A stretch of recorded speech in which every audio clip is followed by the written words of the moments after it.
నమస్తే అండి, welcome to భువనాస్ veg kitchen. ఈరోజు దొండకాయ కొబ్బరితో వేపుడు చేసుకుందాం. ఒక పావు కిలో దొండకాయలు, ఒక కొబ్బరి చిప్ప. ఈ కొబ్బరిని ఇలా ముక్కలు చేసుకొని మిక్సీ మెత్తగా వేసుకుందాం. దొండకాయలని ఇలా ముక్కలు చేసుకుందాం. ఇలా పొడవుగా ముక్కలు చేసుకొని వేయించుకుందాం. దొండకాయలు మొత్తం ఇలా ముక్కలు చేసుకొని ఒక బాండీ తీసుకొని దాంట్లో నూనె పోసుకొని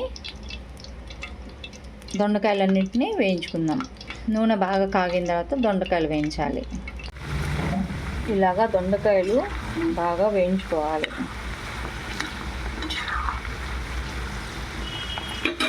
ఇలాగా దొండకాయలు బాగా వేగాలి.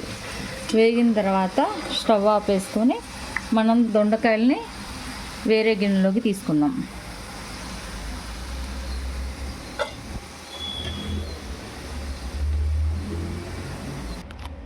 ఇప్పుడు తిరగమాత పెట్టుకుందాం. పచ్చిపప్పు, మినపగుళ్ళు, కొంచెం జీలకర్ర, ఆవాలు,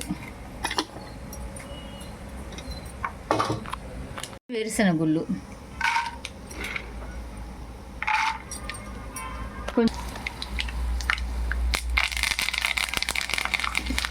ఎండుమిరపకాయలు. ఇవి బాగా వేగిన తర్వాత కొబ్బరి వేసుకుందాం. కొబ్బరి వేసుకొని ఇది బాగా కొంచెం వేగాలి. ఇప్పుడు తగినంత ఉప్పు వేసుకొని, తగినంత ఉప్పు, పసుపు, కారం,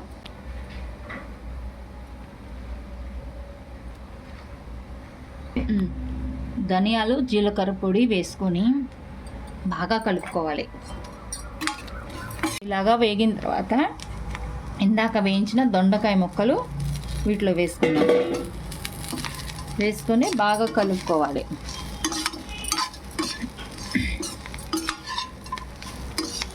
టేస్టీ కొబ్బరితో దొండకాయ ఫ్రై రెడీ అయిపోయింది. ఈ ఫ్రై మీకు నచ్చినట్టయితే లైక్ చేయండి, షేర్ చేయండి, సబ్స్క్రైబ్ చేయండి.